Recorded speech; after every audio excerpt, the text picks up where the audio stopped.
Fala, meus queridos, saudação de paz, tudo bem com vocês? Eu espero que sim. Eu estou bem, graças ao Eterno. Estou aqui no meu quarto, onde eu gravei poucos vídeos aqui, mas é que eu estava pensando no texto. E eu quis vir logo gravar para vocês aqui.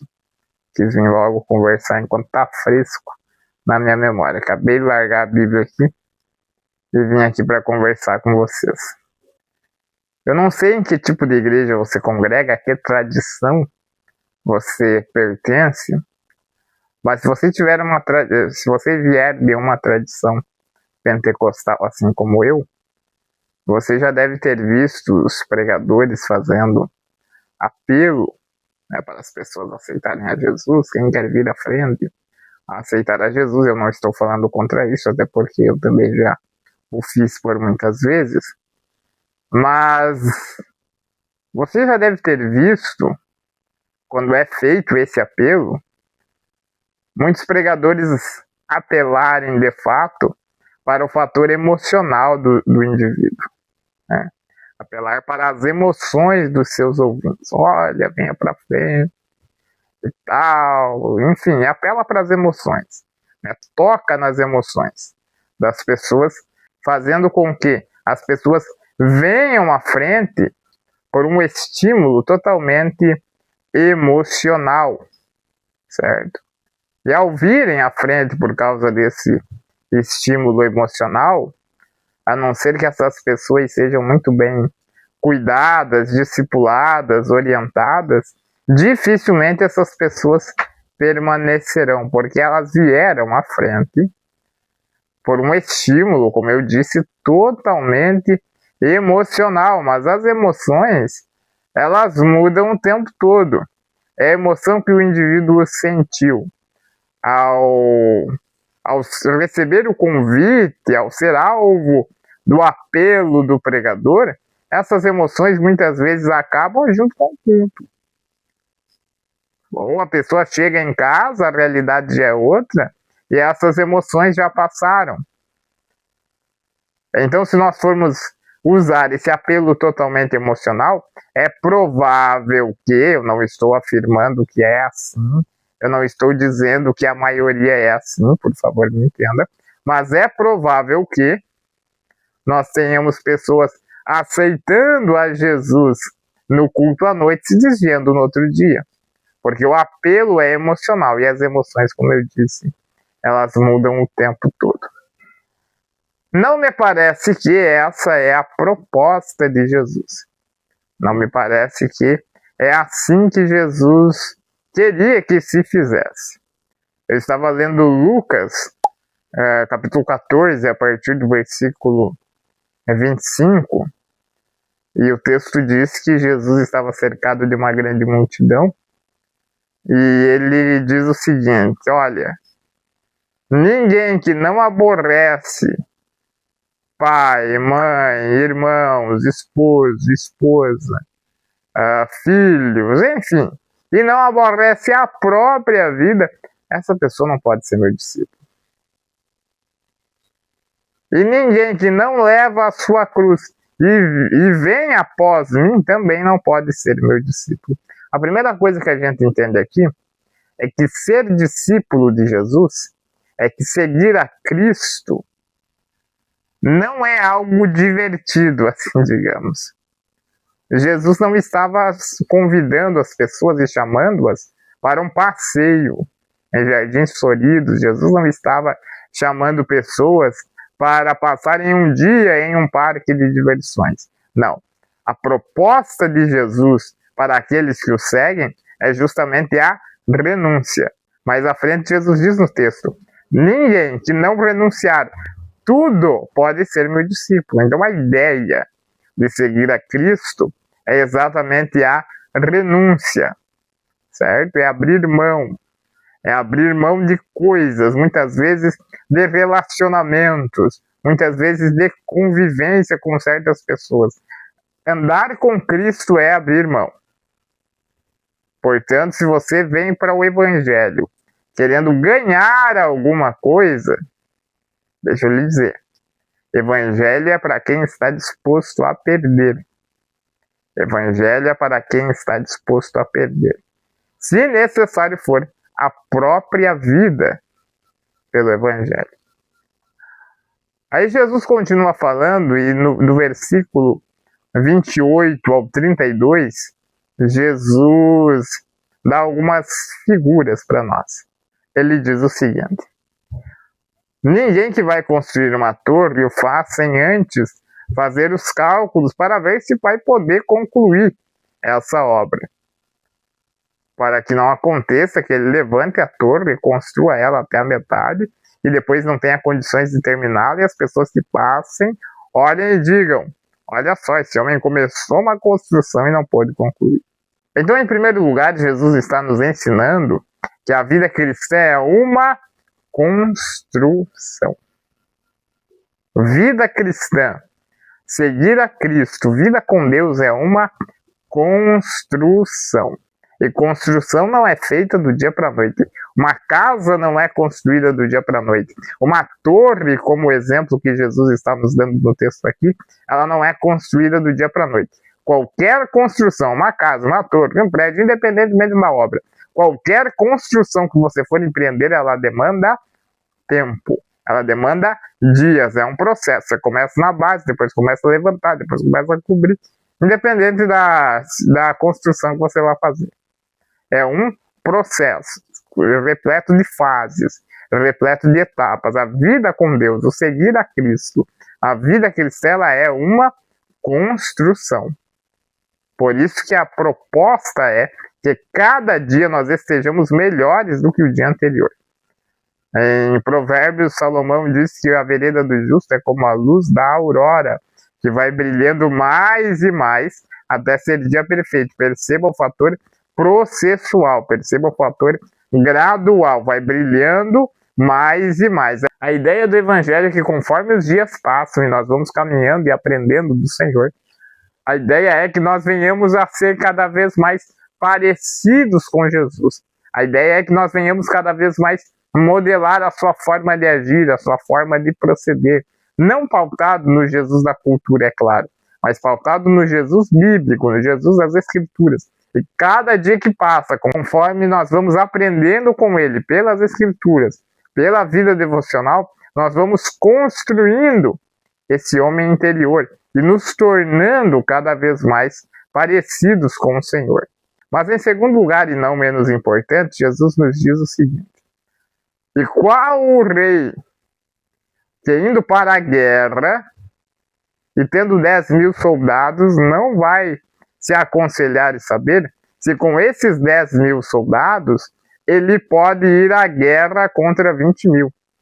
E se ele constatar que não consegue, ele manda embaixadores, conversa com o rei que tem o exército de 20.000 e tenta entrar em um acordo com ele. Então, em segundo lugar, Jesus está nos ensinando que a vida cristã é uma guerra. A vida cristã é uma batalha. E aí você me pergunta: meu Deus, eu vim para a igreja, eu vim para Jesus achando que a minha vida ia ser mais fácil. Como assim é uma guerra? Como assim é uma batalha? Eu já vim de batalha, já vim de luta, já vim de problema, já vim de situações adversas. Como assim? Vamos lá. A primeira batalha que nós enfrentamos quando seguimos a Cristo é a batalha contra nós mesmos, contra os nossos próprios comportamentos, contra a nossa própria carnalidade. Quando escolhemos a Cristo, ou quando Cristo nos escolhe, nós temos que lutar com os nossos comportamentos, porque ali, no ato da conversão, começa algo chamado santificação. Você é regenerado, ou seja, você nasceu de novo, e agora você começa um processo de santificação. É por isso que o Espírito Santo passa a habitar no crente regenerado, porque é ele quem vai operar essa santificação.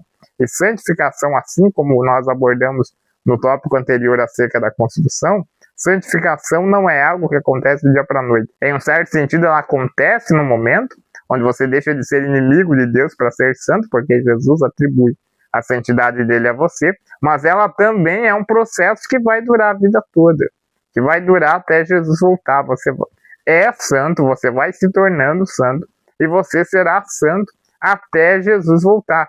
Cada dia mais o Espírito Santo, conforme você vai se permitindo e se deixando trabalhar pelo Senhor, o Espírito Santo vai santificando você, certo?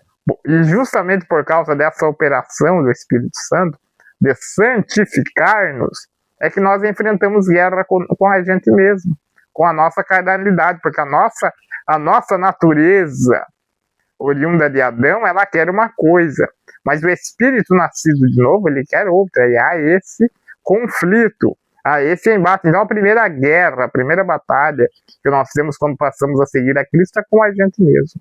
A segunda batalha que temos quando decidimos seguir a Cristo é com o sistema mundano que está corrompido, cujo Deus deste século, diz a própria Bíblia, é Satanás. Tudo o que está ao nosso entorno conspira contra nós, conspira contra a nossa fé, conspira contra aquilo que acreditamos, conspira contra uma vida moral, uma vida santa, uma vida de pureza em todas as áreas, aspectos e segmentos. O sistema desse mundo é um sistema caído e totalmente rendido a Satanás, e nós precisamos lutar contra isso. E o terceiro e último inimigo que temos é o próprio Satanás, que se utiliza tanto da nossa natureza pecaminosa quanto desse sistema mundano para nos tentar. Satanás é o tentador, ele nos tenta a todo momento, se utilizando de gatilhos para nos fazer pecar, quer seja através da nossa natureza pecaminosa, quer seja através do sistema mundano que nos cerca. Ele ativa gatilho em nós que nos levam e nos induzem a pecar. Mas perceba, Satanás é o tentador, ele nos tenta a fazer, mas ele não é o executor. E a própria Bíblia diz, Paulo diz, que junto com a tentação, o Senhor proporciona também o escape.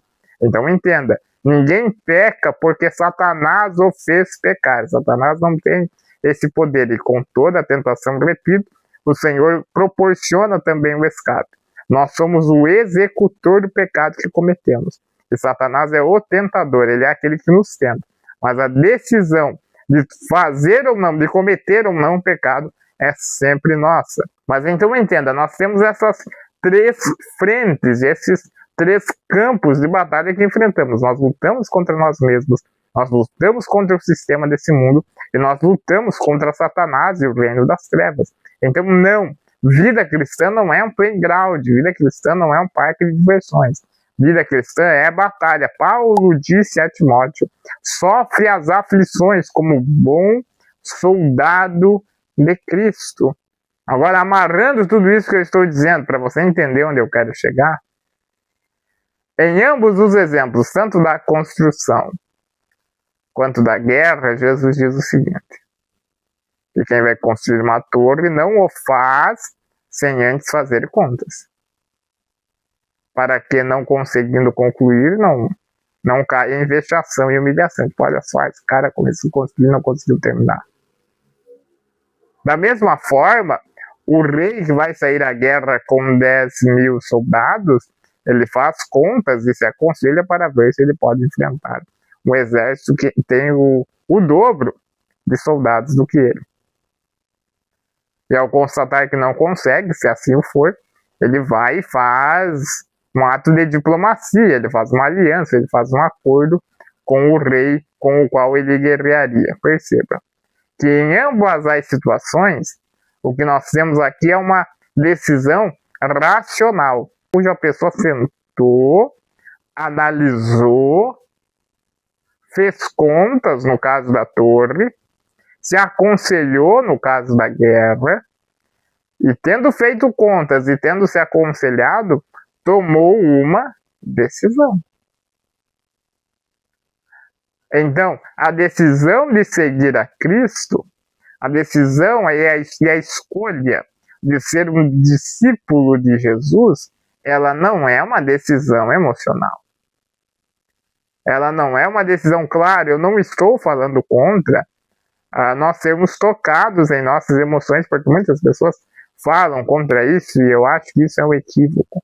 Isso é um erro, a gente pode falar sobre isso num outro momento, né? É tudo emocional, não sei, claro, o Espírito Santo também toca as nossas emoções, né?